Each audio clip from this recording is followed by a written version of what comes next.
6월의 세 번째 목요 묵상입니다. 더운 여름 같은데 이번 주는 날씨가 쌀쌀하고 비도 옵니다. 여러분 건강에 유의하시기를 바랍니다. 오늘 우리에게 주시는 말씀은 로마서 9장 30절에서 33절의 말씀입니다. 그런즉 우리가 무슨 말을 하리요? 의를 따르지 아니한 이방인들이 의를 얻었으니 곧 믿음에서 난 의요. 의의 법을 따라간 이스라엘은 율법에 이르지 못하였으니 어찌 그러하냐? 이는 그들이 믿음을 의지하지 않고 행위를 의지함이라. 부딪힐 돌에 부딪혔느니라. 기록된 바 보라, 내가 걸림돌과 거치는 바위를 시온에 두노니 그를 믿는 자는 부끄러움을 당하지 아니하리라 함과 같으니라. 2014년도 국민일보에 실린 바울의 자랑, 나의 자랑이라는 안산제일교회 고은 목사님이 쓰신 글을 보면 바울은 평생 4가지의 은혜를 자랑했다고 말합니다. 첫 번째는 부끄러운 과거예요. 유대교의 광신자로 스데반 집사를 죽였고 교회를 핍박했던 과거였죠. 그런 가운데서도 하나님의 은혜로 바울은 사도가 되었습니다. 둘째는 자신의 연약함을 자랑했습니다. 몸의 안질로 인해 어려움을 겪었죠. 이런 연약함은 오히려 겸손함을 가지게 되었고 기도함을 통해 하나님의 위로와 격려를 받았습니다. 그리고 세 번째는 고난입니다. 40의 가만매, 1대 가만매를 5번 맞았고 3번의 파선, 그리고 이외에도 많은 고난과 죽음의 위협 등이 있었습니다. 줄이고 목마르고 주를 위한 고난이었죠. 이것을 자랑했어요. 그리고 4번째는 십자가입니다. 바울은 십자가를 붙들고 십자가를 전하고 오직 십자가만을 자랑했습니다. 이 모든 것이 바울이 가진 자랑이며 이것은 그의 노력과 의지가 아니라 하나님의 은혜로 인한 것이죠. 그래서 바울은 나의 나된 것은 하나님의 은혜라고 고백하는 겁니다. 그러게 오늘 본문도 바울은 믿음의 의를 강조하고 또 권면하고 가르칩니다. 왜냐하면 그 역시 과거의 유대교의 광신자로서 행위의 의를 의지했기 때문입니다. 행위의 의가 결코 하나님이 주시는 구원을 얻을 수 없기 때문입니다. 바울 사도는 이방인과 유대인을 비교하며 정말 우리가 붙들어야 할 것이 무엇인지를 전하고 있어요. 오늘 본문을 보면 이방인은 믿음을 통해 의를 얻었다고 말합니다. 그러나 이스라엘은 행위를 의지했기에 의를 얻지 못했다라고 말씀하고 있습니다. 유대인과 이방인을 구분하고 있죠. 여러분, 유대인이 누구입니까? 아브라함의 혈통으로 하나님의 백성이라는 자부심을 갖고 있습니다. 율법의 열심으로 구원을 얻을 수 있다고 믿었습니다. 하지만 바울은 율법을 의지한 결과가 구원이 아니라고 말씀해요. 행위의 노력과 자부심이 될지는 모르겠지만 그것이 구원의 근거가 될 수 없다고 말합니다. 오히려 율법을 붙들어서 그것이 돌에 부딪혀 넘어졌대요. 오늘 보면 32절을 보십시오. 어찌 그러하냐? 이는 그들이 믿음을 의지하지 않고 행위를 의지함이라. 부딪힐 돌에 부딪혔느니라. 무슨 말입니까? 행위. 그러니까 율법을 의지하면서 참 평안과 구원을 주실 그 예수 그리스도라는 돌에 부딪혔다는 거예요.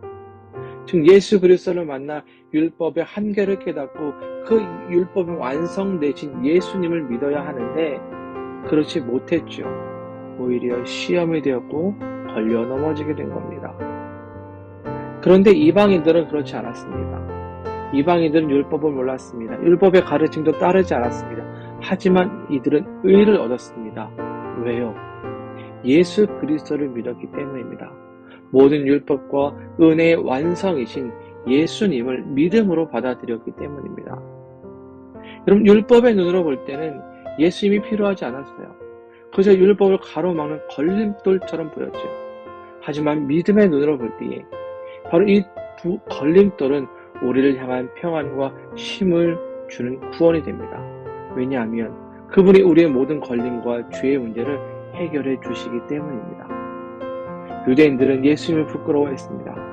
하지만 바울은 그렇지 않다고 말하죠. 33절을 보십시오. 그를 믿는 자는 부끄러움을 당하지 아니하리라 함과 같으니라.